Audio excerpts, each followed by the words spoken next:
I'm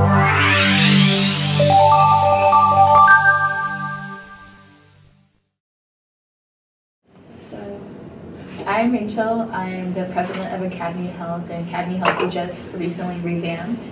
And as a student chapter, we're organized to promote networking opportunities for students in the healthcare management policy major, and also for students interested in healthcare industry, just because there's a lot of confusion about how to enter the industry, like what they want to do with our major, how do they translate the knowledge they've learned into real life applications to actually help people. Because I think we talk a lot about classes about like change and innovation and policies that we could create, but it's also like how do we apply that knowledge and skills into real life and actually make real change in society.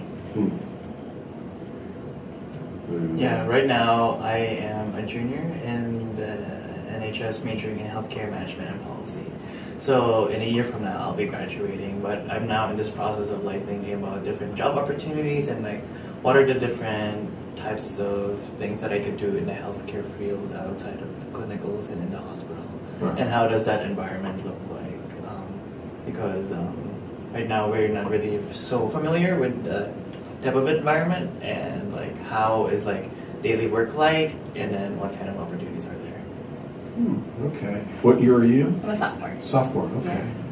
So, yeah, there's a huge difference between school life and work life. School has this, level of flexibility with all these pre-programmed breaks in it. And I think that's one of the first things that's shocking when you get out into the work world, is that even though companies aren't necessarily 9 to 5 or whatever, I mean, it's more fuzzy or more flexible than that. It is an everyday thing, and all of a sudden you have sort of like a little pool of vacation days, and you need to figure out how to manage your life around that stuff. And at the same time, you're getting hit with all new types of expenses, and maybe you get out here and do either of you have student loans? Yes. Yes? Yes. Okay. All right. I mean, that to me is a very big consideration. But anyway, you're kind of in the real world, and the way it is a culture shock to a certain extent, because we've had a lot of employees that come in and it's their first job, and they have difficulty and even failures only because they haven't really matriculated into the new cultural elements. They don't know how to interact with bosses, coworkers, things like that. So that's the first challenge, right? And I think that one of the best ways to mitigate that issue is to have some work experience, right? I think interning is a really valuable thing. And unfortunately, probably there's not enough intern positions in the world, especially summer interns, because you get this break, right? And everybody's on break at that point, right? So there's either a lot of competition, and I look at, we do internships at our company, and I see how valuable it is to the people that do it, and how taxing it is to us, right? I never think of an intern as being something that benefits the company at all. I think of it as us doing a giant favor for the intern, and when we reserve that for insiders, right? I think of it as an HR benefit. So last summer we had, a number of nieces, nephews, sons, daughters, of employees. We've had some people from big investors are like, hey, my son will get exposed to this or that, and we bring them in for the summer, and what I find is if it works out really, really well, it might be as good as break even. Where you're like, oh, well, they actually helped us out with X, Y, or Z. And as a result, because we're doing this as a favor, we'll invest much more heavily in it. It's not some program where people come in and get coffee for us, right, and get exposure. No, they're in the cell culture hoods, and they're pipetting, and they're doing real work. And that all that management burden, all that training burden, all that stuff is something that we take on. Anyway, what I would say is that even if you work at a restaurant in the summer, I would say do not fail to work, because otherwise you will be surprised by all this stuff. Now, I was lucky in a way because I always wanted to work. I always thought that school was a little bit ironic. You make all this effort and then you pay them. And so I just couldn't wait to get out of school and into the work environment. So I ended up, actually at age 16, there was a guy who had a company who lived down the road, and I asked him, can I work at your company this summer? And he let me do it. And I was doing programming, and then when I did some consulting during the school year. So I had kind of like a real job before I ever even got to college. And then summers when I was at college, I would go back to that same consulting, the economic consulting firm, and work there. And so I think my transition into the work environment, the shock to me was that all of the sort of creativity and humanity had been sucked out of it, right? Because I had worked in a small company before I got my first real job, so it was like 100 people, and that was and it was somewhat of a startup company. It had all this energy to it, and a lot of sort of human interaction and a lot of stuff that inspired me. But then I got to HP, and I was like, their attitude was, okay, sit in this cube and tighten the third bolt to this torque level, right, every day, all day long. It was the first time I realized that programming could be so boring, right? Yeah. And I think this is a conundrum, right, for you guys. I mean, I know I'm going on and on and on about this, right? It was a relatively simple start to this discussion, but I think that you have a unique opportunity coming from a top-notch university like Georgetown to go ahead and shape and define your future, and to also be able to adapt to a lot of different things, so that your expectations about your work environment and your future could be higher than the average person coming out of, like a third-tier university or not having a university background. That you could think about the attributes of different types of companies that you might go to, and you could avoid what I went through, the HP, the gargantuan company where you're just going to be a cog in the wheel, and you could decide, okay, would I be more stimulated by something else that would ignite my passions a little bit? And so I could go down that tangent a little bit, but let me talk about sort of starting that career path. So my history was, I came out of Harvard. I had been teaching as an undergrad. I was the head TF for a computer science class. They were paying me a lot of money to do that. I came out with little or no student debt. I got recruited by HP. That was not a lot of fun for me, but at least they paid everything, right? They moved me out to California. I was getting, out of everybody that graduated in my class, I was one of the top salaries that I heard. Oh, wow. Because I was going into computer programming, which was all the rage at that point, right? And I was going to California, which was already the lifestyle had already started to click up, the cost of living and stuff like that. And I mean, this will make you laugh, but my initial salary was $25,000 per year. So $25,000, but back in 1980, that was a lot of money, right, for just coming out of undergraduate school. Wow. Yeah. And so I got out there, and like I said, it was not, I didn't really like it. It was, can I fit myself to this organization, and can I deliver what they want consistently day after day with not a lot of variety? And, could I find, happiness there? But what I didn't have was debt. And now what I see is that debt is gateway to economic slavery. And this sounds overly political, but I think that the machine wants to convert you into a consumer. And it's really your job as, bright people to avoid that trap, right? Whatever it takes, get rid of whatever student debt you have. Make sure that this will never be part, your indebtedness will never be something that in the future when you're older, say in your 30s, will steer your decisions. Because what you'll do is you'll narrow the things that you can do, and you'll also be so dependent on it that you'll lose an element of freedom that would allow you to really blossom in a way that might be positive, not just for you, but even for the work environment that you're in, right? So now let me segue to what it's like to be an AGT person, okay? Because after going from HP, I went to Apple. Apple was like, okay, yeah. Big time. Yeah, I was like, okay, now I get it. I get what business can be, right? We had energy, we had commitment, we had passion, we had, even though I was employee number 2,600 and something, didn't matter because every element of Apple was so busy and so unstructured in a way that it was like a whole ton of startups within a startup. And they had money to be able to make mistakes.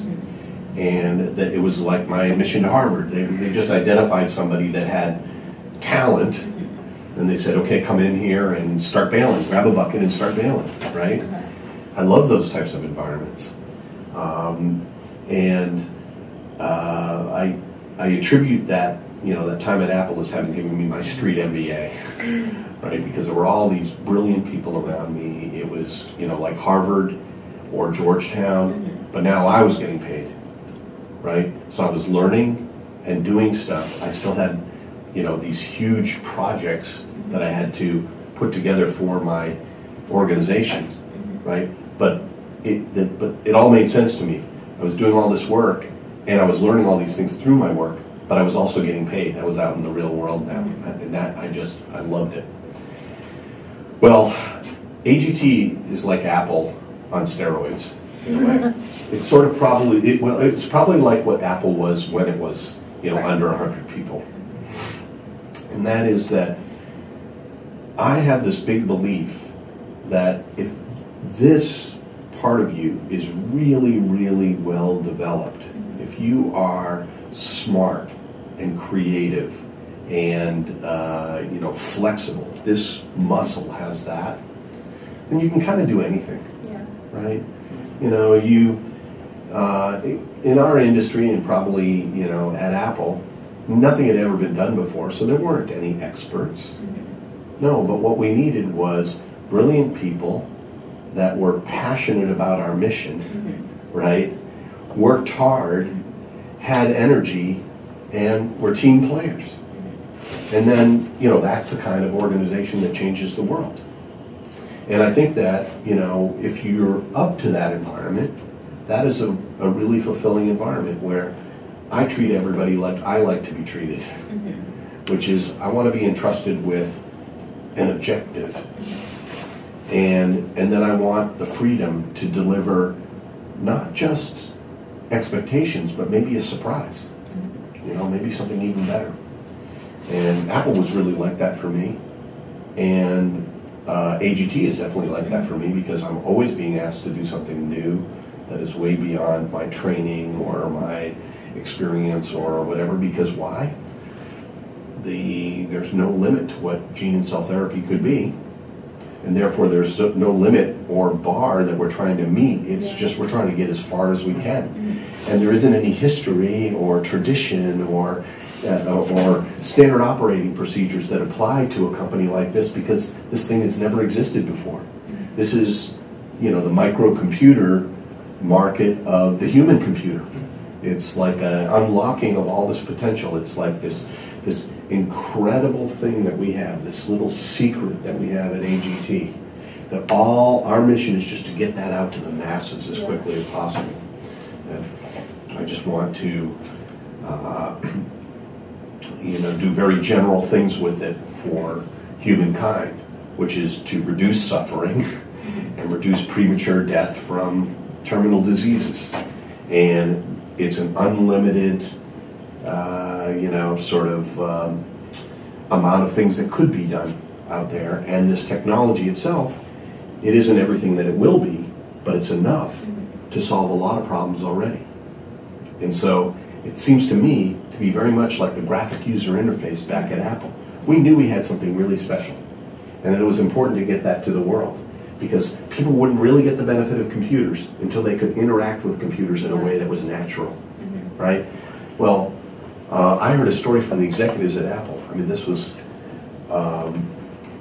very poignant story in a way, that they had gone to the top analyst in the microcomputer market, because at that point, Apple II had been out for a while. IBM did the IBM PC.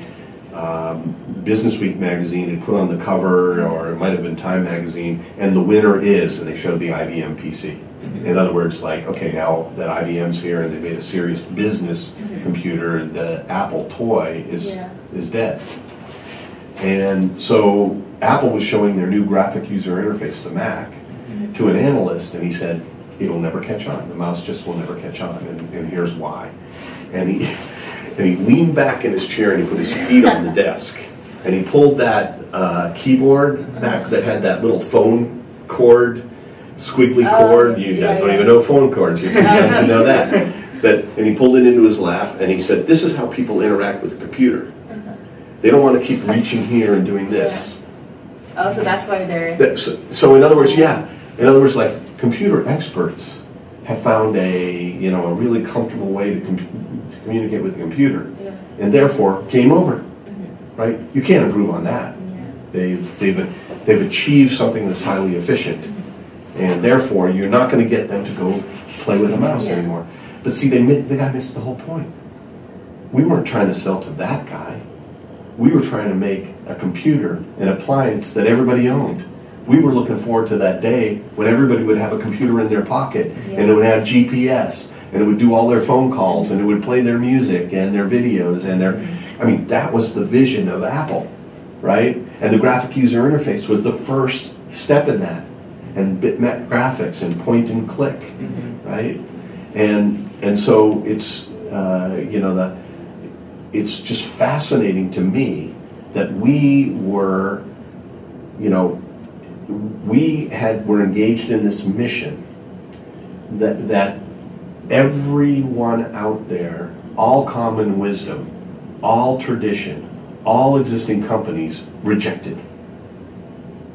And yet, because it was a great idea and a great technology, it won in the end. So, I've been all over the place. I mean, I don't know what our question was originally. No, I think it's very inspiring, especially about Apple. Wow. Yeah. So so what are the what do you guys want to do, right? Yeah. So let's talk about an AGT employee. So I look for somebody that's smart and then is passionate about the mission, right? And willing to work hard, throw themselves into it, gets along with the team.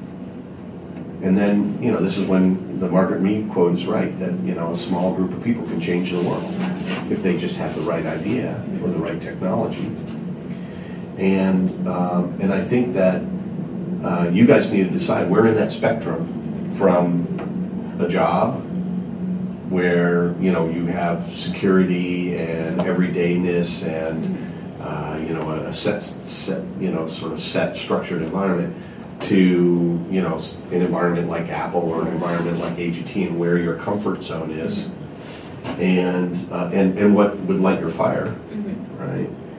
And try to direct yourself towards that. But it'll mean that you'll have to take, I don't want to say some risk, because I don't think that a company like AGT is more risky than being at a big company. Yeah. I think it's a different kind of risk. When you're at a big company, one day you find out your division's been eliminated, and you're scrambling for a job, and you can interview inside the company, or you can, you might get a severance package. But guess what? At AGT, you're less likely to get hit by surprise, at least. You know. You know everything that's going on, right? If you're not getting along and you're not fitting in, you kind of know about it, right? So if your job's on the bubble, and we're no less what's the word? We're no more cold-hearted than any of these major corporations. Everybody that's gone out of AGT has gotten a severance package also, because we recognize that it's just not a fit. We're not making a judgment call on this person. We're just saying it's not working because they don't mix in the environment, right? We're all just chemicals getting poured together. We're either going to get a good result or a bad result. But if you find a chemical that doesn't fit in there and is reacting badly, okay, that person is out. And I think that, if you can get yourself in a position where you can consider stuff like that, and you can really think about yourselves and what's core to you, what it is that you love, and start to gravitate towards that, right? I guess you decided you want to help people, and there's a lot of ways to do that, and there's a lot of aspects of medicine. It doesn't have to be at a company like AGT that's trying to do this stuff with gene therapy. It doesn't have to be even high tech. But, the less dependent you are on the machine, the more freedom you have to go ahead and pursue, what's in your heart. And I think that is what makes, work really fulfilling, is that it does appeal to your core. Yeah. And I think I'm working harder at AGT probably than I've ever worked in my life, with maybe the possible exception of Apple. But I gotta say that, I know it's cliche to say it doesn't feel like work, but I would say that it's so fulfilling, right, to be able to do something that I care about, right? That each one of those victories, it's not a financial victory, it's not a career victory, it is a core, satisfying victory, about getting closer to some ideal in life that I would like to pursue. So, and that's what I would hope that, you guys would be able to do that. Now, it might not be your first job out of college. Even being an entrepreneur, right? There were lots of failures in my past. Yeah. But I just stuck to it because I even liked that. I knew I liked small companies. I knew I liked startups. I knew I liked the whole business. Like, it was only interesting to me if I could be in every aspect of it. And so you just do it again and do it again and do it again and somehow survive.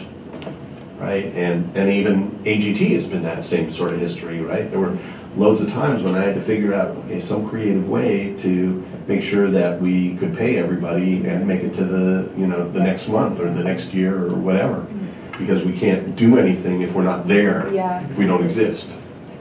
So necessity was the mother of invention, and it made me think since I cared about this and I loved what I was doing, it kept me thinking about it 24/7, not in a negative way, but in a very positive way.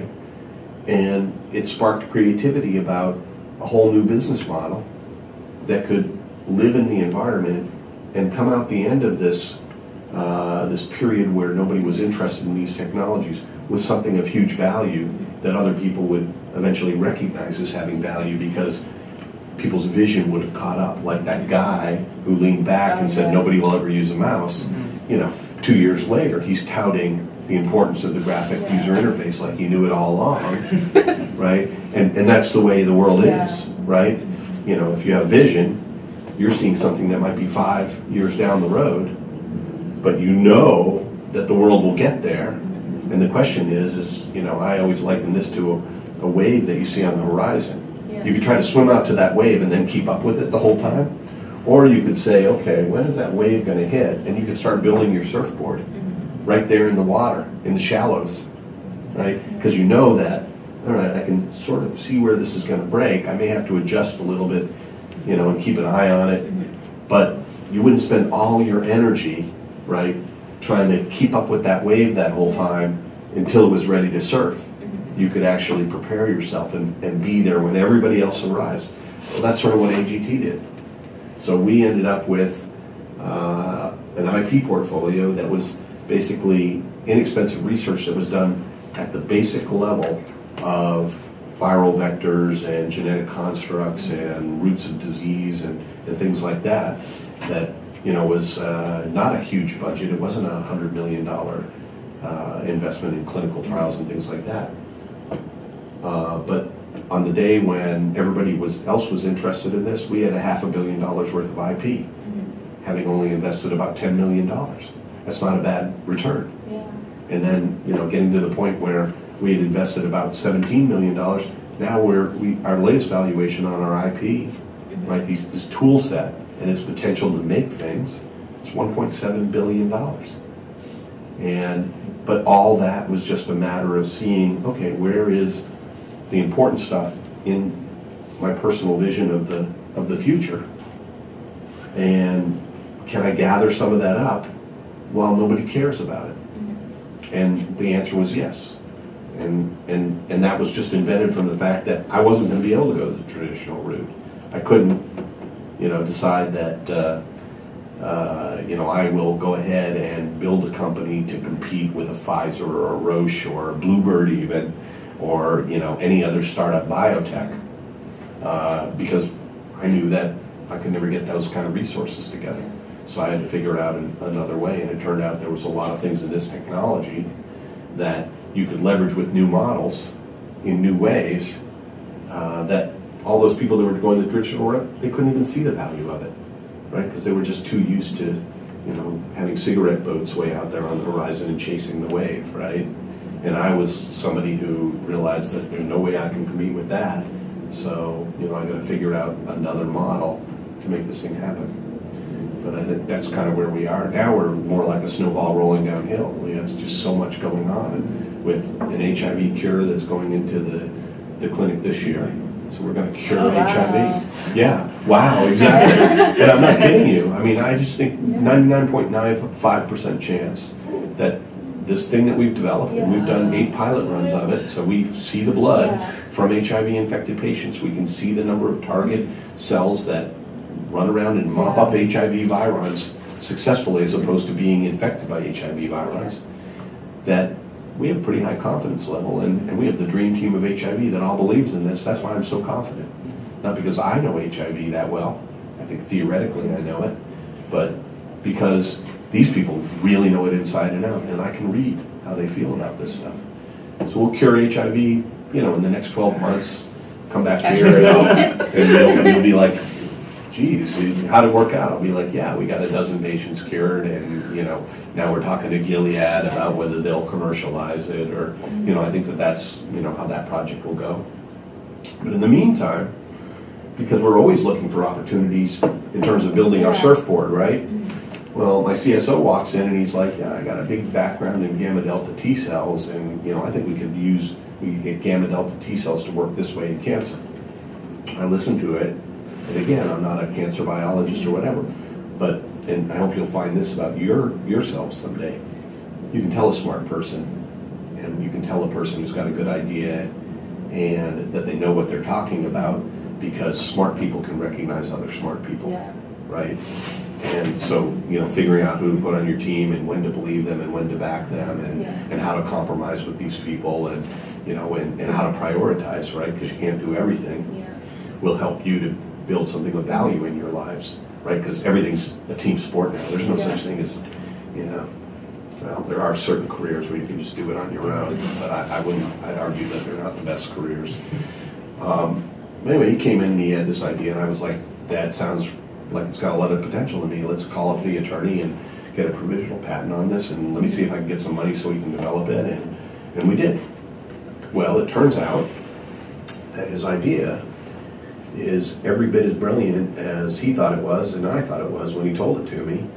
And we now have 2 patents on something called gamma delta T cell stimulation, where we can go ahead and put a small amount of viral vector into the primary tumor, and it creates a site of immunogenicity that stimulates and trains the gamma delta T cells to clear all your epithelial cancer. Okay, now how does it do that? These gamma delta T cells are surveilling all the time for epithelial cancers. And maybe since you're in healthcare, that what we call cancer is really when cancer gets to a critical mass point where it becomes a health issue. Yeah. But cancer is natural. You have oncogenes in every single cell in your body. Your cells every once in a while will kind of stress out or go crazy. They'll go cancerous, but it doesn't turn into cancer. And why is that? Because your immune system is capable of clearing all these little isolated events quite nicely. And the gamma delta T cells are clearing breast cancer, prostate cancer, colon cancer, ovarian cancer, lung cancer. They're doing this all the time, and they're highly effective at dealing with that type of invader, cancer being sort of a pathogen or an invader in your body. They recognize it as not being right, not being normal, and they kill it. But the problem is that when these things start growing in 3 dimensions, these gamma delta T cells can't eat it as fast. Remember, it's growing in a volume curve now, Yeah. right? D to the third power or whatever. I mean, I'd have to go back to my geometry, but you can understand that as they attack it from the outside, they can only eat it so fast and it can get ahead. Well, what we do is we inject a viral vector in there that converts some of these cells to little factories that make a stimulatory peptide that drive the gamma delta T cells crazy. It's like hanging a neon sign or laser painting the target or lighting it up or heating it up in a way where the gamma delta T cells just marshal around it and start eating it 300 to 600 times their normal rate. So in mouse studies, we're already seeing that we're getting complete remission in 80% of the mice without toxicities. And it makes total sense because these gamma delta T cells have exquisite recognition of the difference between a cancer cell and a healthy cell. They've never been associated with an autoimmune disease. Lots of T cells are, but not the gamma delta T cells. And there's actually some diseases where they can be 50% of your circulating T cells and you don't die. So they don't tend to cause cytokine storms and things like that you're hearing from CAR T or whatever. So we can elevate their activation levels to very high levels in a safe way. And we haven't changed them one bit. All we've done is given them a target that has inspired them to, this raised activity level. So they kill the primary tumor, but they also have to circulate around your body, going back and forth to the lymph nodes or just circulating in the bloodstream. Guess what else they pass? The secondary tumors and the metastases. We're seeing abscopal effect. So we don't have to treat the secondary tumors. All we have to do is create this training ground, this activation ground for these gamma delta T cells. And they start clearing it off. Theoretically, I could treat you for liver cancer, and if you had small amounts of breast cancer, that would go away at the same time. Because you stimulated gamma delta T cells would be looking for any epithelial cancer anywhere in your body, and they would be reversing it at a higher rate than they normally do when they see one or two occurrences of it. This could, change. Could change the way you treat cancer. Yeah. No We sat down chemo. no more chemo, exactly. No more radiation. Well, I always thought when I started in this business that I would see the day when chemo and radiation went the way of bloodletting and leeches, that we think of it as being that crude, that crass, that barbarian, right? That was like bloodletting, right? And it is. Think about it. So I guarantee you'll be telling your children, because you're young enough, that this will be your children who will be living in a world where radiation and chemotherapy is just antiquated. That you'll be saying, we used to beam cancer-causing radiation through our bodies because it was the best thing that we had for treating cancer. And they'll be like, but that's nuts. I mean, doesn't radiation cause cancer? Yes, it does. It does. I'm not kidding you. But we used to do it.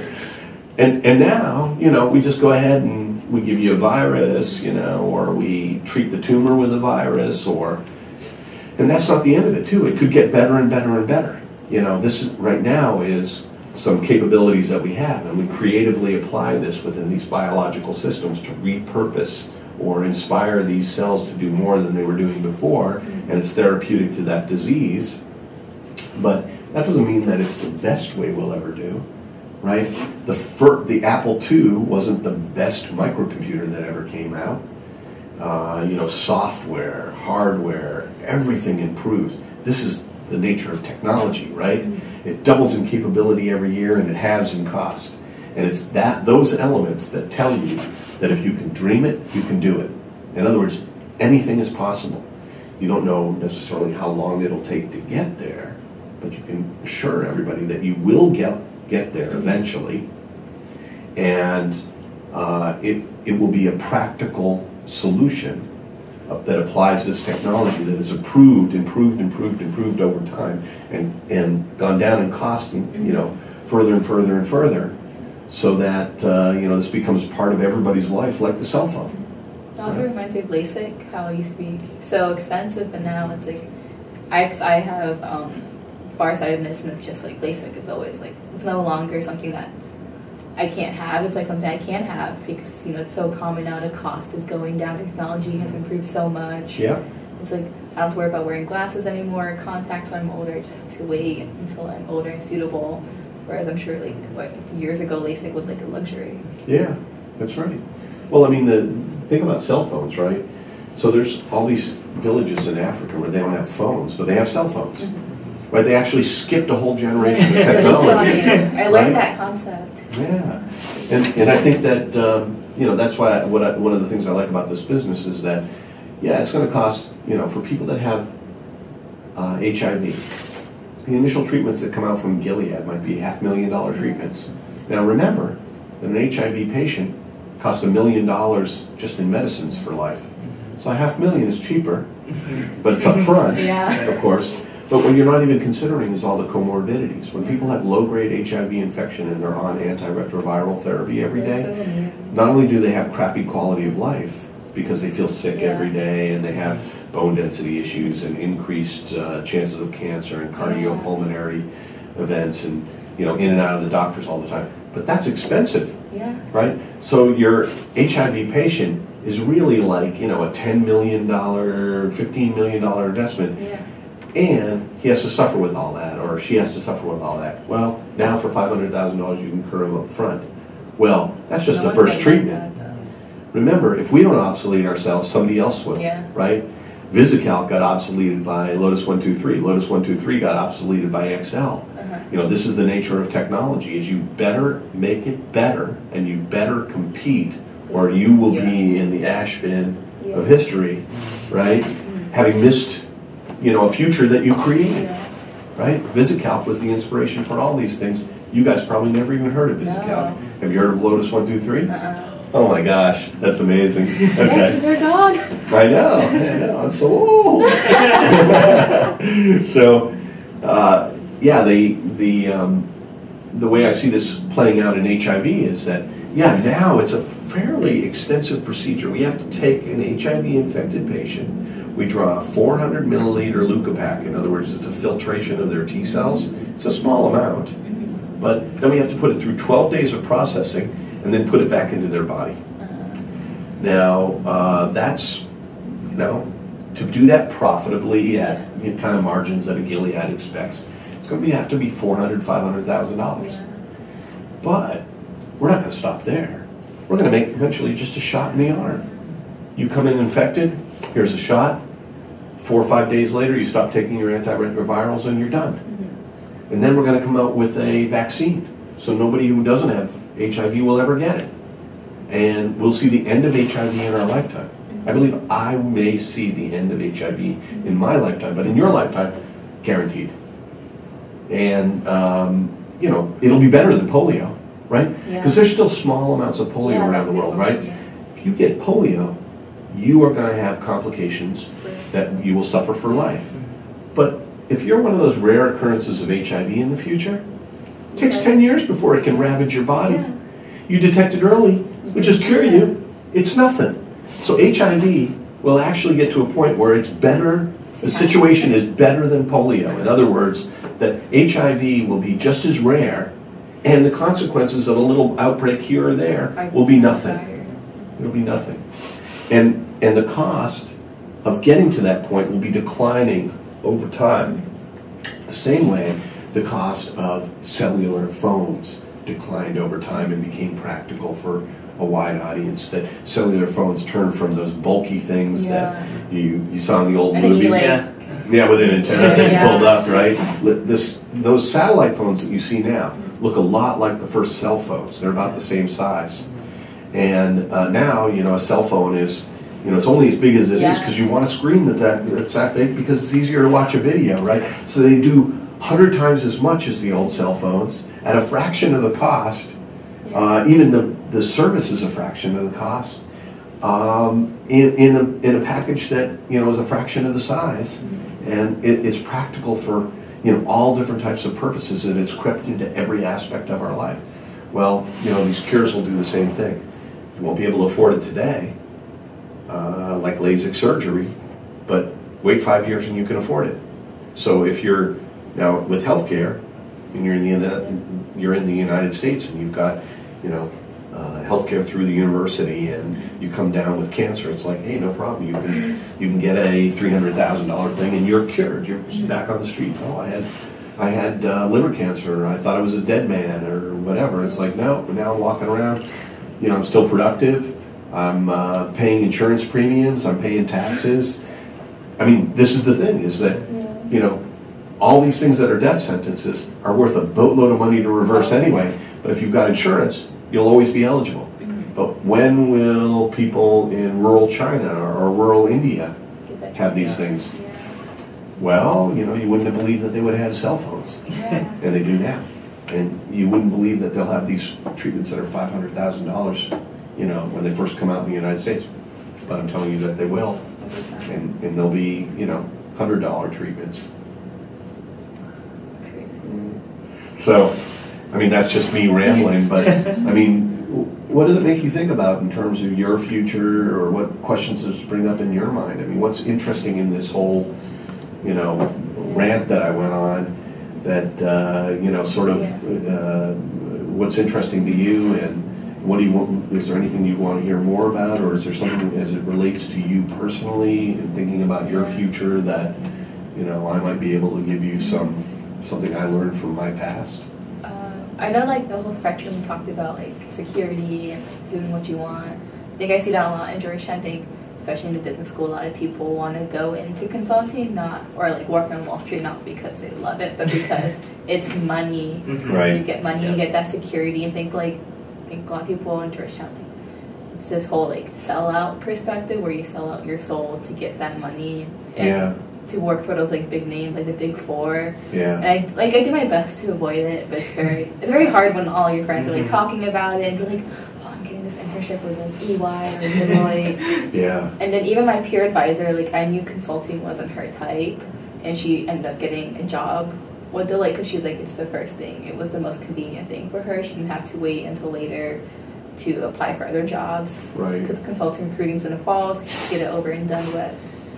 But I can tell her heart's not in it. But I know a lot of people think of consulting like as a way for them to pay for graduate school, like another cost they can save. But like you said, like when you think about the economic burdens, it really does make your choices a lot smaller. Not all the companies are going to pay for grad school. Sure. It's like, do I want to spend like 5 or 6 years of my life doing something I don't want to do? Well, I get the allure of a boatload of money. Yeah. And, and I got nothing against it. And I don't think that it's always a bad idea. I just think that it can sometimes distract you from what is your real security. Because security is an illusion, right? And you don't ever want to let people convince you that it is possible for you to be 100% secure. Because really what they're trying to do is to manipulate you into buying something. Whether it is, some product or a war or trickle-down economics or whatever. They're selling something, and they're trying to use your fear about the future in order to, engage you emotionally with it and to convince you to do something that benefits them, really. And so, okay, I would say, go to Wall Street and make a boatload of money. But remember this, Wall Street is a ticking time bomb, like every other business that isn't really generating anything of value, right? And that an implosion is coming in a lot of different places. And what is your only security? Your only security is this, right? This is why I think you're so lucky to be here at Georgetown University, because you're still exercising your brain, right? We forced you to exercise your brain when you were in grade school and in high school, and we made you do, circuit training for the brain. It didn't matter whether you liked math. You still had to take social studies and English and science and, whatever. I mean, you had... And the way I look at that is that they try to tell you, well, you need all these things in your future. No, they don't. It's a liberal arts education. It's about circuit training for the brain. It's the difference between going down to the gym and just exercising one arm or, exercising your whole body and being ready for the decathlon. Life is a decathlon. You run it with this, right? And everything you do is going to boil down to how flexible this is, how quickly it can learn a new set of rules, how quickly it can figure out what's important and valuable in that new set of rules, adapt to it, and start producing stuff. And, I tell that to my niece, who's now a sophomore at Washington University. I never had to. She's like a daughter to me because she lived with me when she was very young, or with my wife and I, and my sister-in-law lived with us too. And she didn't have a father around, and so I sort of played that role. But what I thought about was, I was happy and secure and had a good life, and I thought about what were all the things that got me to that point, and how can I take somebody that I love and give them information and support in order that I can maximize the chances of them having that when they're my age, right? Because I think that what it's all about is freedom, right? You want freedom. Yeah. You just... That's why you go to college. Yeah, you don't want to be under the thumb of somebody else. You don't want to be under the threat of everything all the time. And we have a lot of freedom in the United States from, this is not like some places in Pakistan where, bombs are dropping, or in Syria, right? I mean, sometimes it's just you win the ovarian lottery and you end up in a good place and you have a really great starting point. Or you may have immigrated from somewhere, where it isn't that great, but here you are now, right? This is not really a dangerous place, despite, that bad things happen.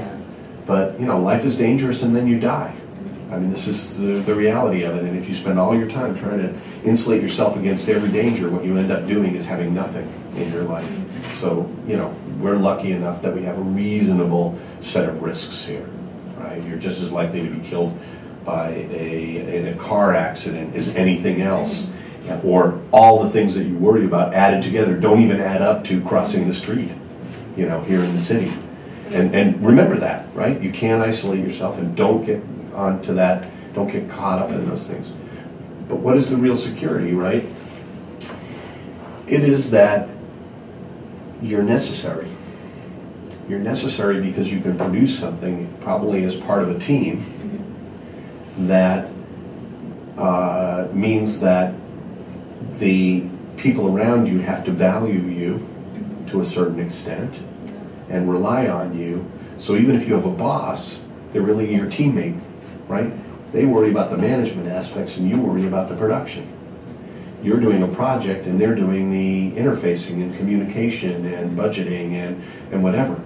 And you respect them and need them so that they can create an environment for you to do what you like to do in it.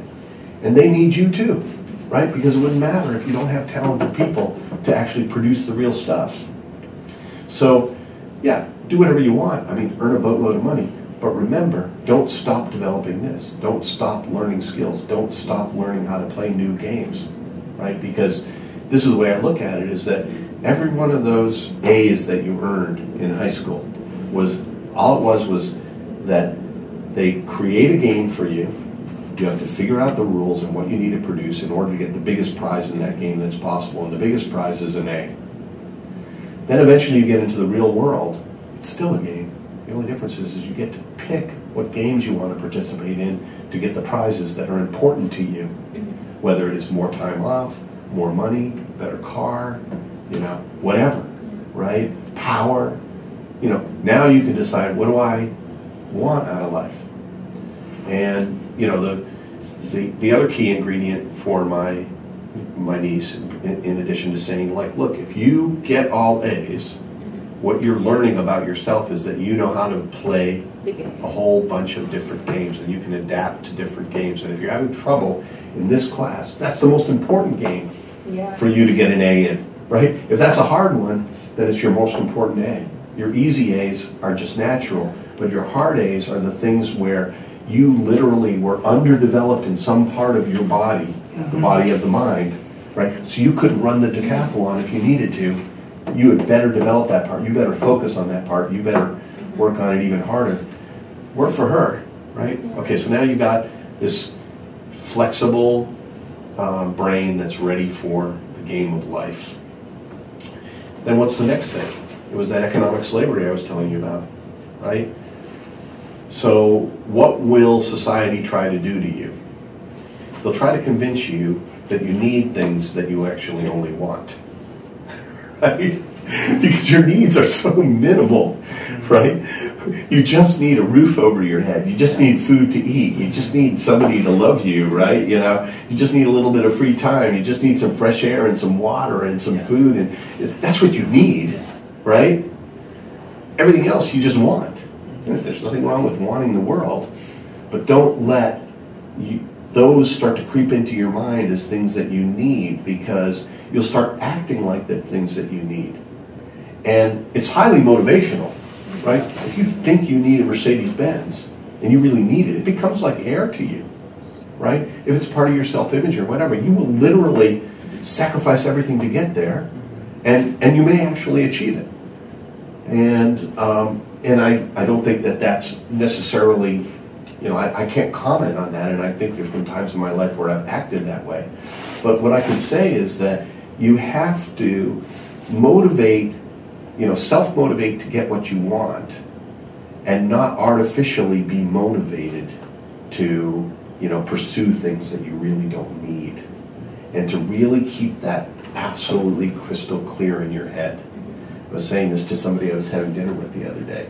The hardest thing for me in life, and probably the thing that was the biggest and most important thing to me, was to understand myself and accept myself, and, you know, sort of love myself, and then live my life with intention, right?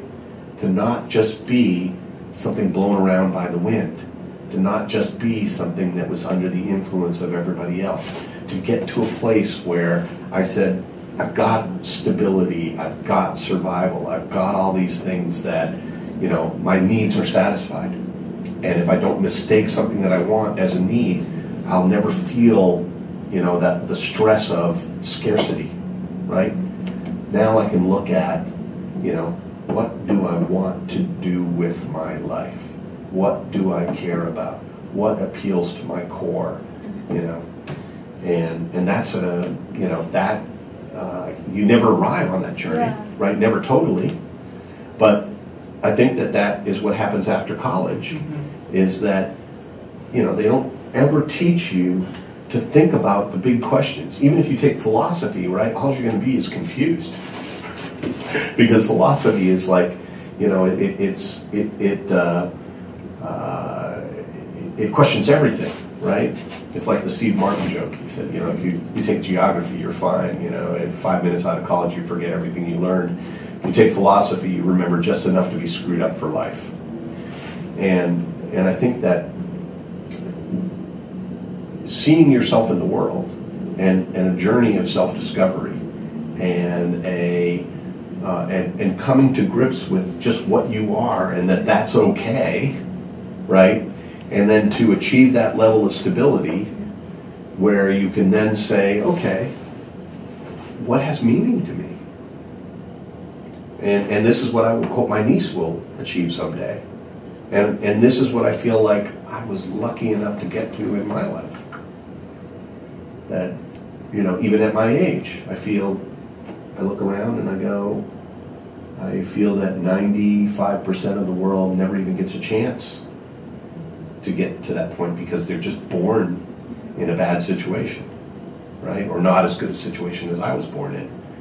But even out of the other 5%, I see people that are poorer than me, the same as me, or richer than me, who never got that level of peace of mind, right?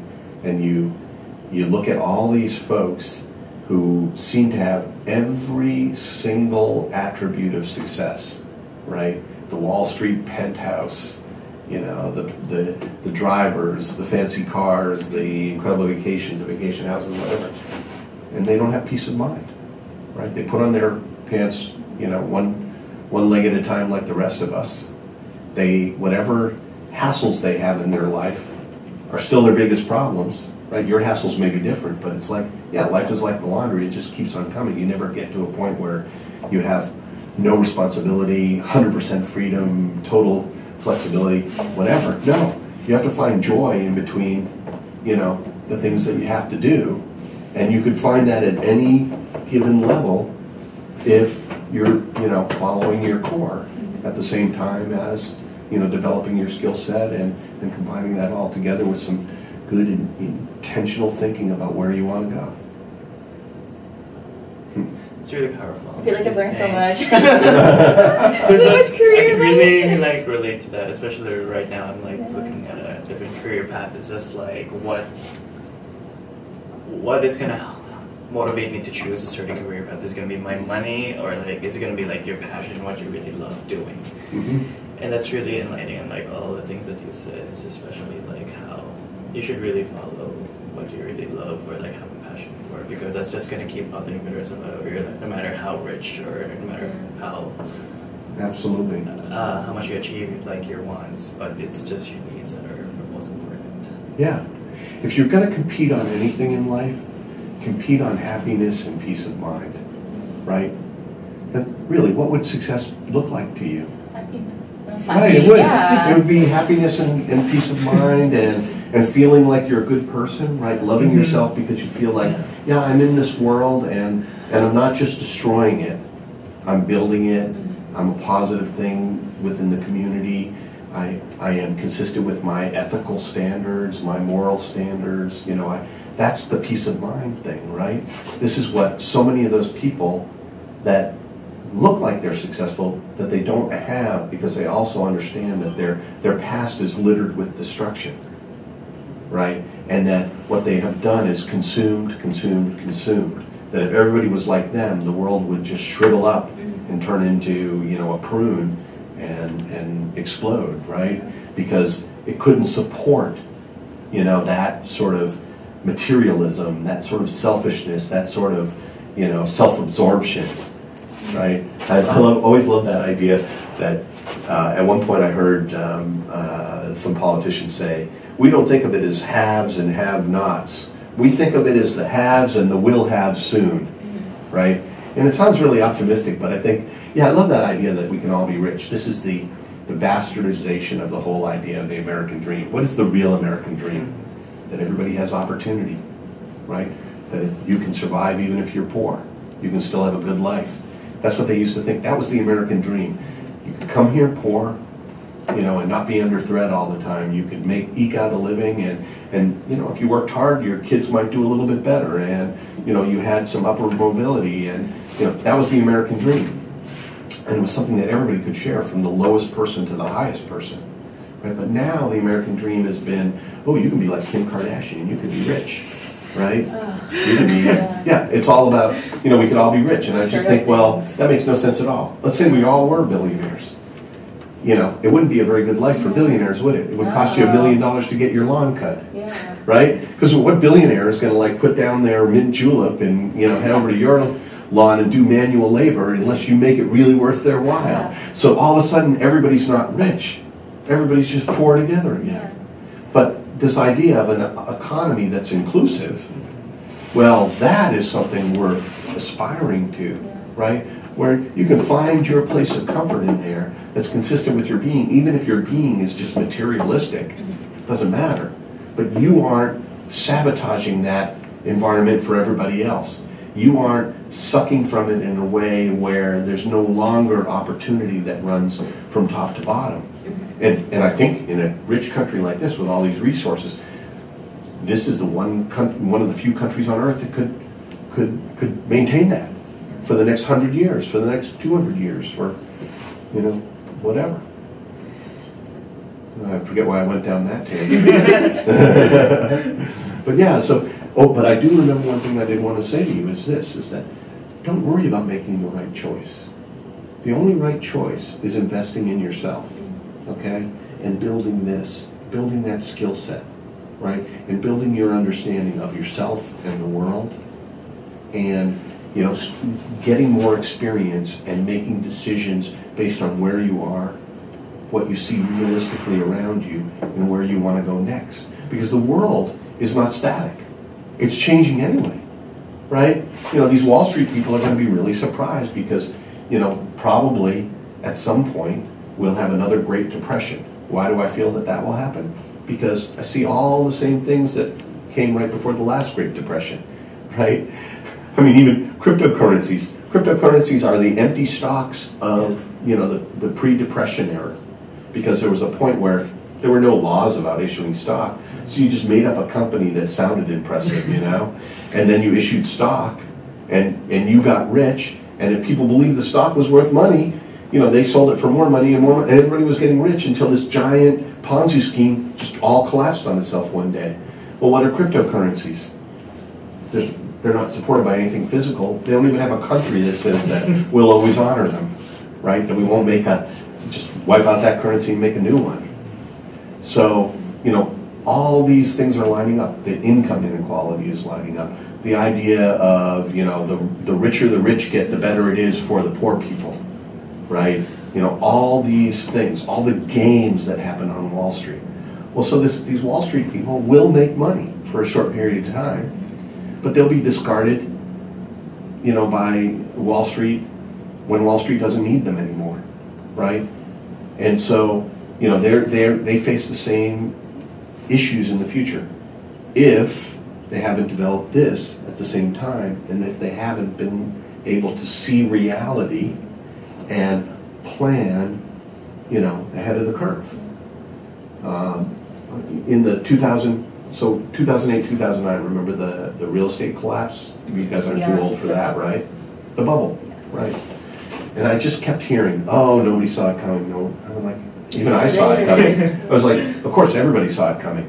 Anybody who was thinking about it saw it coming. I sold my Hawaii place at some outrageous price, and it cut in half a couple of years later. It still hasn't recovered, because you just look around and you go, this is unsustainable, right? You're thinking logically about what you're seeing. You're analyzing stuff instead of just being carried along in the stream, right? It's easy to make money when everything's going up, right? And these things will happen.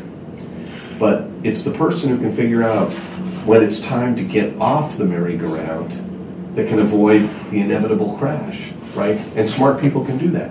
Smart people that are realistic, that don't have any reason to fool themselves, right? This goes back to economic slavery again. So why did all these Wall Street people think it was forever? Why did all these people who had these overinflated houses think it was forever? Because they had to. They had to because they needed to believe that in order to not be scared about what was coming, right?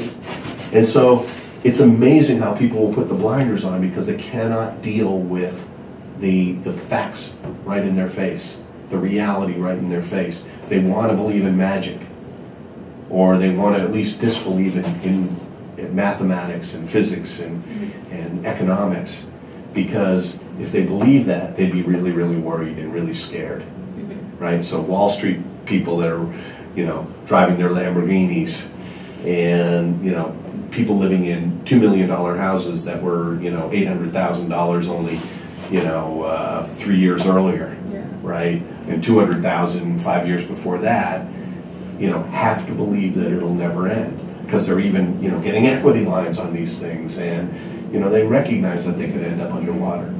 But no, it's not hard to spot trends. I mean, I think I saw this gene therapy wave way over the horizon. I think that was, bordering on visionary, right? But spotting the .com collapse and getting out right before that happened, that was easy. Spotting the real estate collapse and getting out before that was easy. Just by being a little bit skeptical about common wisdom, right? And not necessarily just accepting everything that somebody says to me because it makes me feel good, right? It makes me feel secure temporarily, right? And getting swept along by all the currents of what really does happen.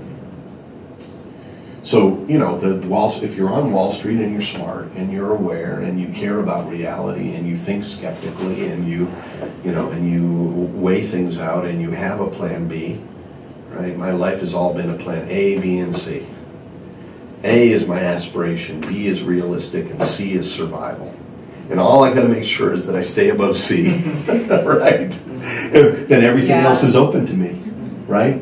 I can get back onto B anytime. And I might even, occasionally have periods of time when I'm on track A, right?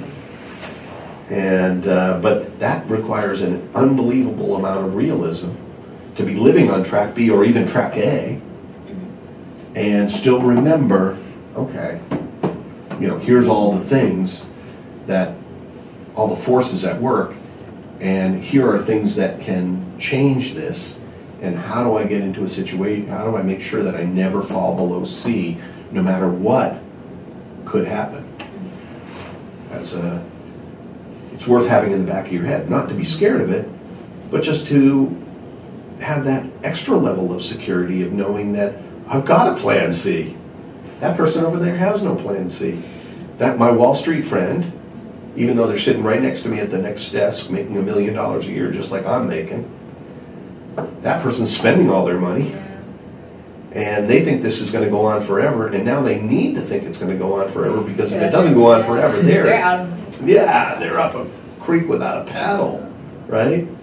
You can be the same person in the same environment, and you keeping your plan C in mind, and you're not taking everything for granted, and you're not thinking unrealistically, and looking at things and believing that they're a certain way because you need to believe that they're a certain way. And voila, the world can fall apart for that person, and acceptable loss for you. Right? You can just pick yourself up and go on.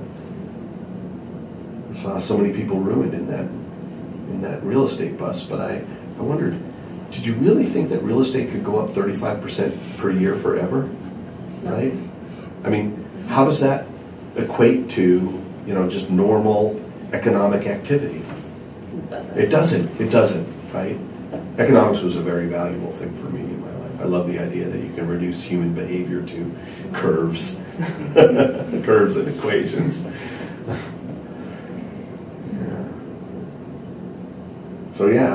So that was the point I wanted to make, as you were talking about that. Don't worry about the decision too much, right? My history was I fell in love with computers. I did that for a while.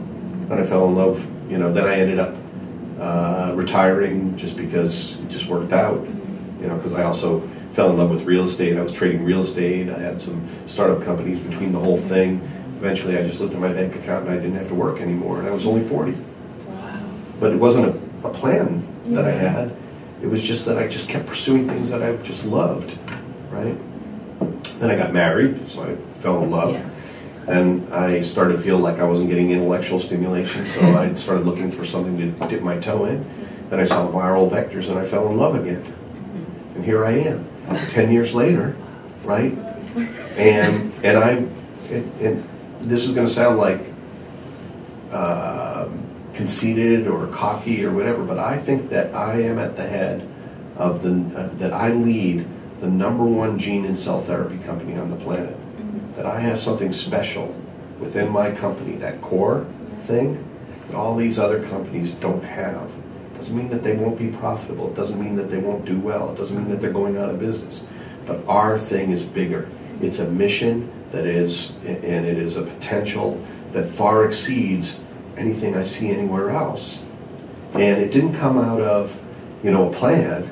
It came out of falling in love with viral vectors and my core of caring about other people the way I care about myself, right? That I have a hard time thinking that anybody else is lesser than me, right?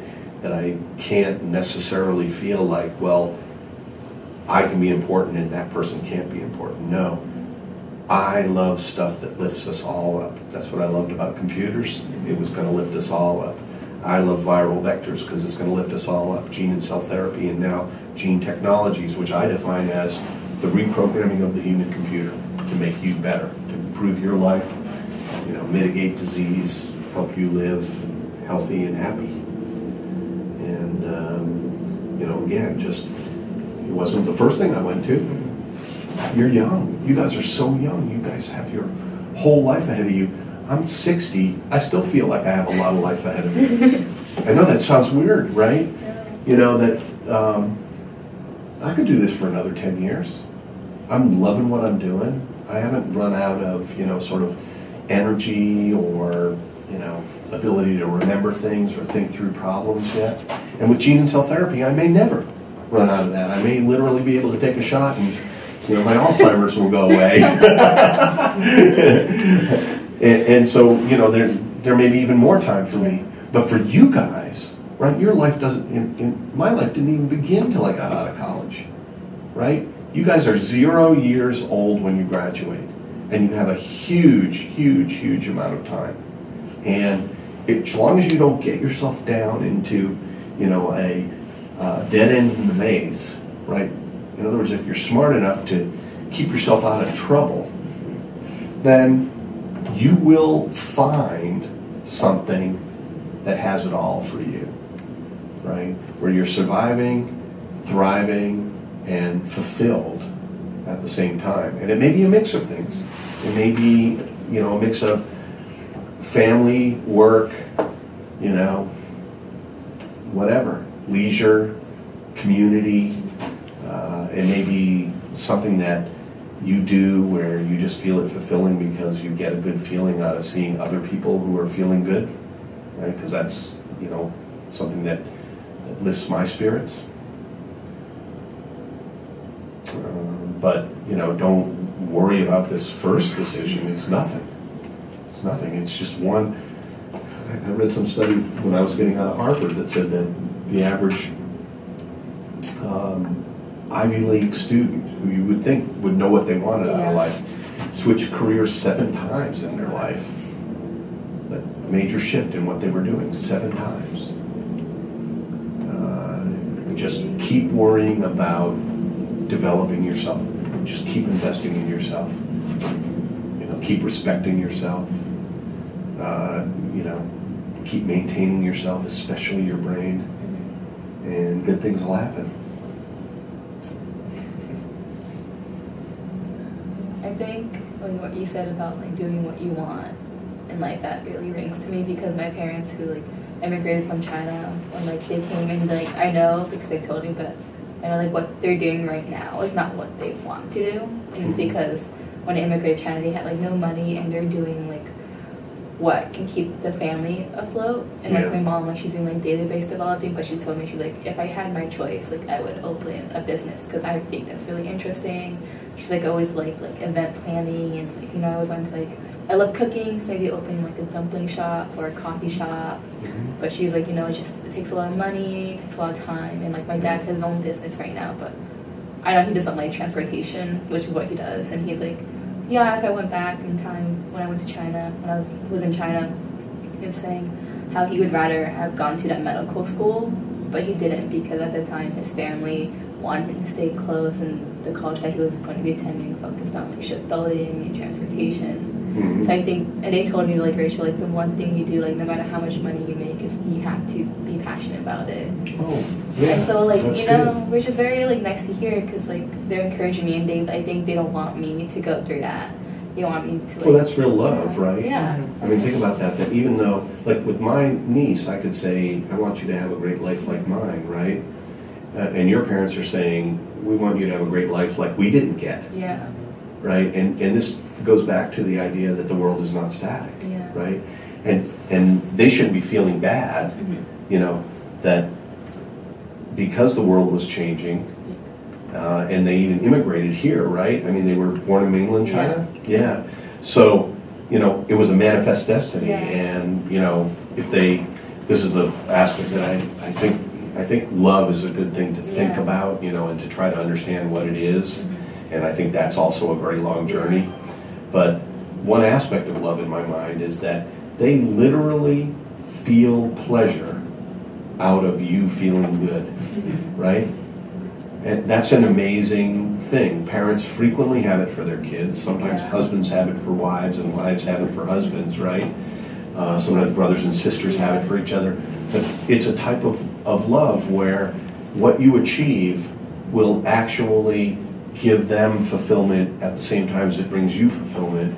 And hopefully that's the way you'll take this backstory that you have, as opposed to, because other people will feel guilt. They'll be like, oh, I had opportunities that my parents didn't have, and then your family becomes this weight that they didn't intend to be on your life. Really, they intended to, you know, see you go out and have all these freedoms and possibilities that they didn't have. You know, we can't move through time, right? And we'll face challenges too, right? I think about China, right? In the last 60 years, it's been, but it's been on a trend in a good direction. I mean, it really was a horrible situation after World War II, the People's Revolution and the Cultural Revolution, the Great Leap Forward. I mean, And now I know a lot Yeah. about China because my wife is Chinese. Ah. Okay, and I spent about 4 years over there between 2002 and 2012, and I'm fascinated by it. And I think, you know, any foreign understanding of foreign countries and cultures gives you a better understanding of your own culture as well, and it's an important learning experience. But you know, they were at the bottom, sort of like gene therapy was at the bottom when I got into it, right? So it meant that there was all this opportunity to go up, and my wife has seen her life get better every single year. She just expects it now, right? She doesn't understand about ups and downs. And I think that a lot of people in China also, you know, felt this huge affection for that because there was this narrative about the greatness of China and how it was benefiting everybody, right? And if you came from East Coast cities, you could really buy into that, right? Or any of the cities really, because just as long as you were separated from Sichuan and the rural areas where it wasn't getting any better at all, right? Things just kept getting better and better and better, right? And it was like the China miracle to you, right? And I went to China in the late 80s, was it? Maybe 88. Did it open up in 86 or 87? Anyway, it was right after it opened. And I went there and I was in Beijing, and it was like, it was just amazing. Everybody was wearing the same clothes with the pointed hats and riding bikes. And I was in one of the few cars in the entire city, right, which was a cab, and I was living in a, you know, I was staying in a Hilton hotel that was falling apart already. It was a year old, right? You know, because they hadn't really learned to industrialize yet, or to build, or whatever, right? But think about the difference now. I go back to Shanghai. Yeah, that's where my parents are from. Yeah, Shanghai. Okay. So we used to stay in Pudong all the time in an apartment in what's called Times Square. Yeah. Do you know where that is? Yeah. And you know how it's just down the road from those tallest buildings. Yeah. Now they're 3 tallest buildings. Number 3. Right? Yeah, they're always building one. They're always building a bigger one. And that brand mall, and I mean, it's just like, you can't believe it. And all the buildings have neon on them. I mean, there's even some unique aspects to Shanghai that are just really impressive, and just give you the sense of forward motion and you know, being at the top of everything, right? Yeah. Anyway, the you know, that's not really how life is, right? We've enjoyed this unbelievable growth from the doldrums and the ditch we were in after World War II, right? And why did America do so well? Is it because Americans are so special? Yeah. No, genetically, I can tell you that, you know, you're 99.99999% the same as me, right? So, no, it's not. What was special was that the entire manufacturing base of the entire world was wiped out except for the United States. So we start off with a big advantage. And we just happen to be someplace where there's tons of resources, right? The natural resources per capita in the United States is the best on the planet, bar none. It's going to take major shifts in weather to make this country, put us in with the also-rans. I mean, you just can't match it. Europe can't match it. You know, China can't match it. Russia can't match it. South America can't match it. And we had this manufacturing advantage, and we were the manufacturing hub for the world for a while. But that's no longer the case, right?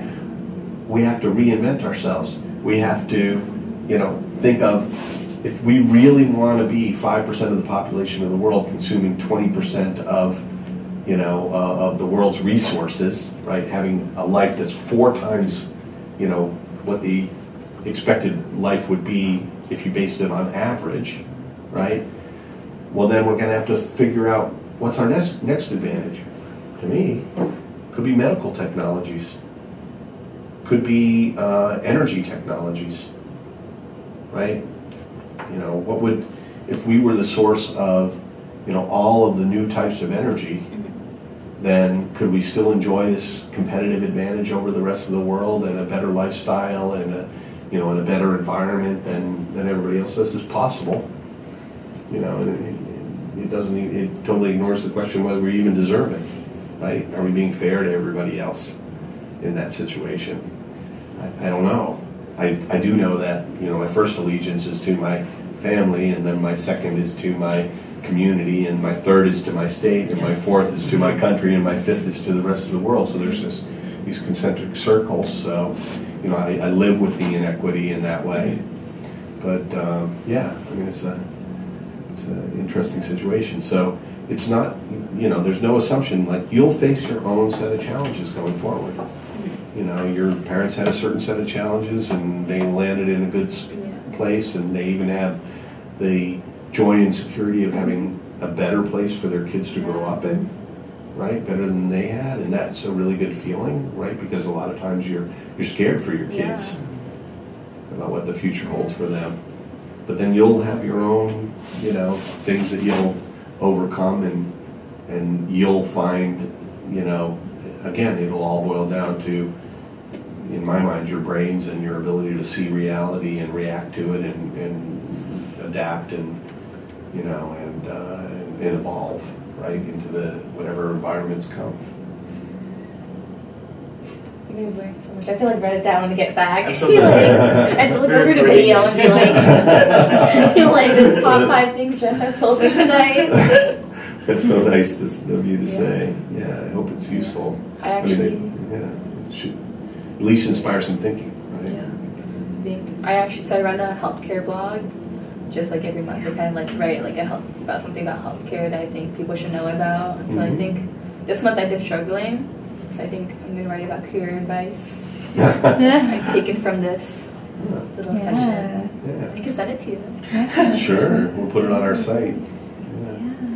You guys should, you know, if you end up in Rockville sometime, you know, come up and take a look at the company and see where all this stuff is happening. Yeah, because we're actually trying to do site visits with companies. So. I'm always in Rockville, so they have good Chinese food. Oh, I know.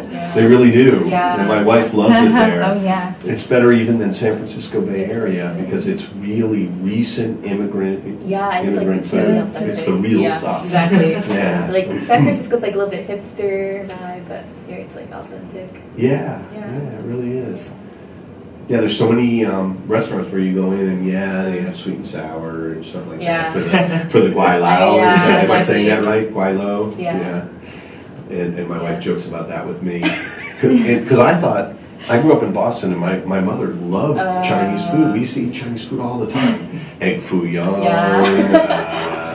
let's see, sweet and sours, beef and broccoli, right? And so when I married a Chinese woman, I was like, hey, great, I love Chinese food. And I didn't realize I had never tasted Chinese food. Then we were in China all the time, and I was getting the real thing. Now, I found some things that I liked, but it was really a surprise. Yeah. And I understand why it becomes your comfort food, right? It's like when I go to Shanghai, I found a burger place. Because every once in a while, I just have to have a burger or a pizza. I know. Every time before we go to China, my sister's like, can you take me out for one last American meal? Because I'm going to be eating Chinese food for the next 3 weeks. Yeah. Yeah, but for her it's the reverse, right? She misses it so much over here. You know, all the stuff from her youth, all the variety. That's another thing about China. There's so much. You can go out, walk 1 minute, and you'll find something. Even street food, right? It's so good. Yeah, like there is this unbelievable variety, and food also has a level of importance in China that it doesn't have in the United States. In the United States, it's just sustenance, right? It's just efficiency. It's just about, you know, getting your food. Like fast food, that really makes sense here. Oh, yeah. Right? We have busy lives. We've got a lot of things to do, you know. But not in China, right? In China, they just came out of an era where there wasn't enough food, where everybody was living on cabbage and rice. Yeah. Right? And it became tradition that, you know, to make people feel welcome, you always offer them some food when they came to your house. And food was a big deal. And now it's moved past that, right? So there's all these cuisines from all over China, and every single one of them is interesting in its own way, whether it's Sichuan or Hunan or Shanghai. You know, Shanghai has its own type of food along with its own dialect and all that stuff, right? And if you live in China, you go ahead and sample it like this amazing buffet, right? Well, what kind of food should we eat tonight? It's like, we'll have Chinese, but the's 100 different varieties of Chinese. You know, which one, right? Yeah. And it's never, ever, ever boring, right? And it has, but but she misses that so much, right? She just grew up around that.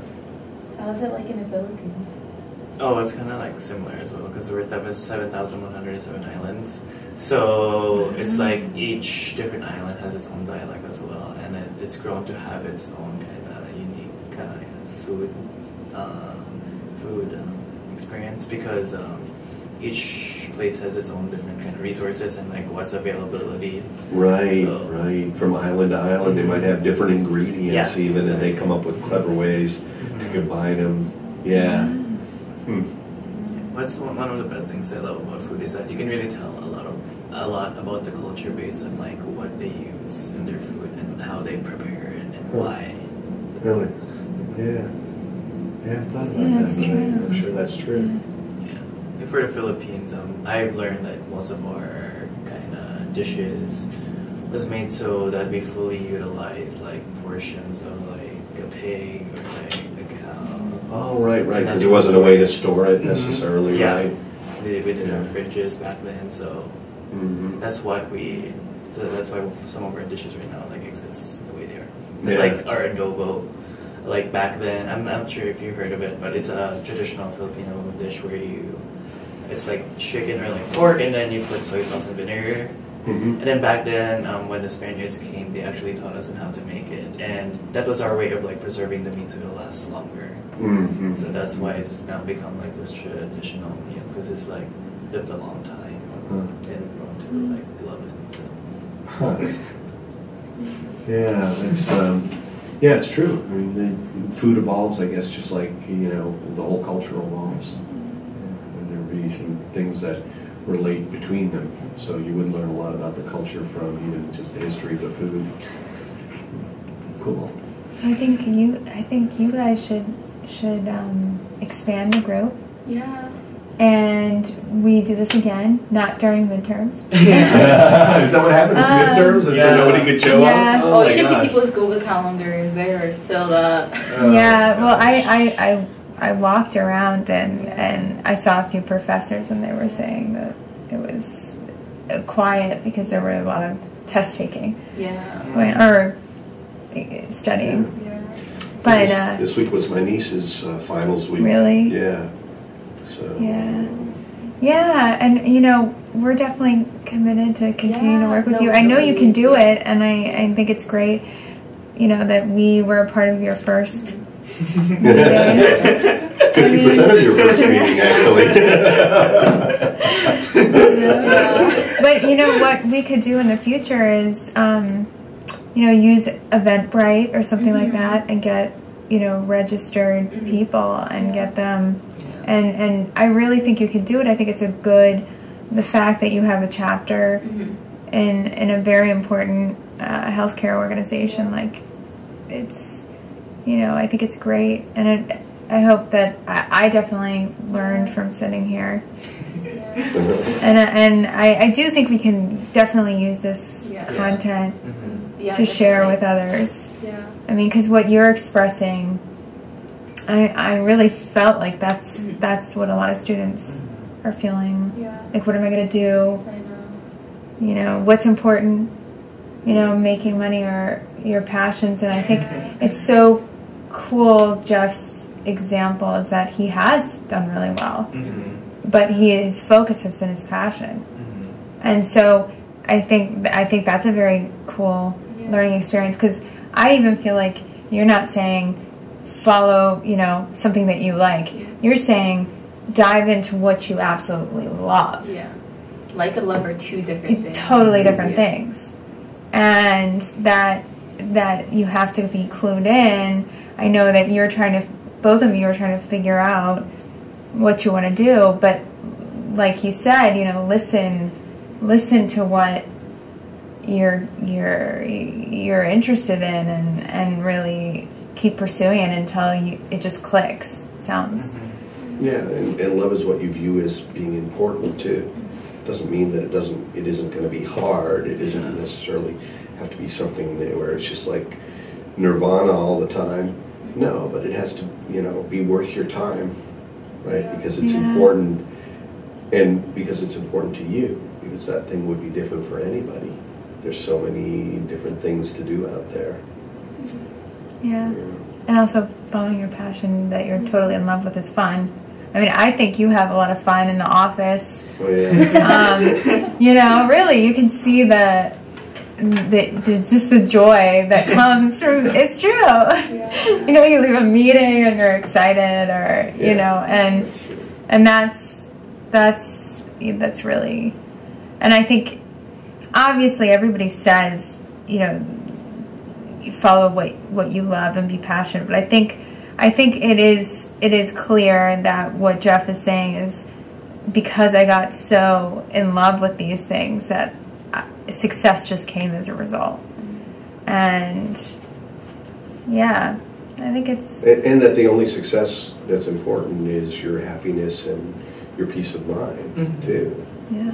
That, and I definitely think the needs, that just from my experience, that you really don't need much at all. Like, and that there is this, I mean, just from, I was listening to you and I completely resonated with, you know, with it. I'm 35, but I am seeing this right now that I really hardly need anything at all. But I am sold a bag of goods. Like, I need to buy a house. I need to, you know, have a nice car. I don't really care about the car, but you know, the house, you know, I'm like, there's a breakdown. And it's just like, I don't need it. I really don't need it. And I think that's really important. And I know Georgetown, you know, there is that drive, just like Harvard, or, you know, you're at one of the best universities in America. So everybody leaves here wanting to be at the top of every major organization, or top at earning a certain amount. But you really don't need it. That is true. And it's not going to necessarily make you happy. Yeah. So identifying what you want and what you need, that separation. I love the plan. I'm going to do that now. That plan C, B, and A. Oh, really? Oh my God, that's good. Yeah, because it's true. Like, C is like, you can aspire to these other things, but what do you minimally need?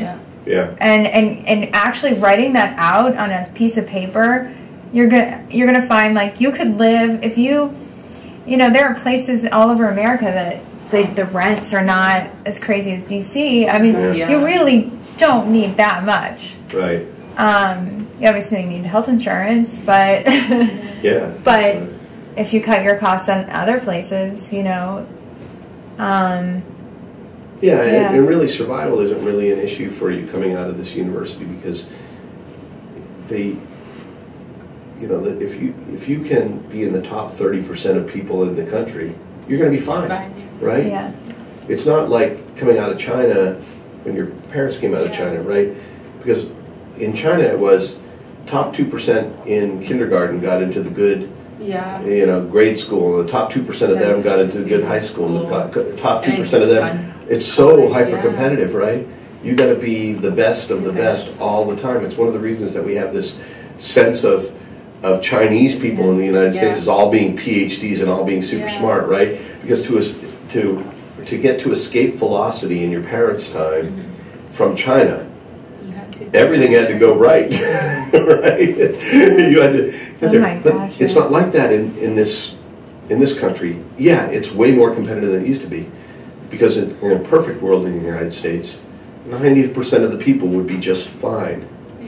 And now 40% of the people are just fine, and 30% are doing well, and 20% are doing exceedingly well, and 10% are doing, you know, are doing, and you coming out of Georgetown. Yeah, it's like, right, you're in Georgetown, so you're starting off. Yeah, you're going to start off at a much higher. Yeah. Yeah, so it's, you know, survival's not really the big issue for you, right? But knowing that, right, knowing that you don't really need more than that, will give you this huge amount of flexibility in your life, you know, provided that you're able to keep that in your sights. I also think that being realistic, that's really good. I mean, being non-emotional about your decision making, being realistic about what are the facts. Like, the facts is you paying back your loan is going to cost you a certain amount per month. Being realistic about your choices. I mean, you know, facing it, I think that's really good. Yeah. Yeah. Well, cool. Well, it was fun. Thank you so much. That's exactly like what we needed. Right yeah, now. he's been stressing so much. Really? Really? Yeah, right now, because it's almost the summer and I'm still looking for like an internship or like something to do. Because usually Georgetown students have like internships right before junior year because that's our only time to get like job experience before we graduate. And like usually by senior year for us, it's usually a time where we start applying for jobs. And I don't want to be those seniors who's just like stressed out every single minute of their senior year and not figuring out what they want to do. So it's just like carving that path for me in the future. Yeah. So you like, can reflect. Exactly. Like this is super helpful. Like you really helped me like kind of ground things up and really understanding how different values, you know, exactly like what I need and exactly what my aspirations are and what makes me happy. So I'm so glad we did like an intimate conversation because I don't think I would have gotten out of it if it was like a bigger one. So thanks for Ferguson. Sure. I'm so pleased that it was good.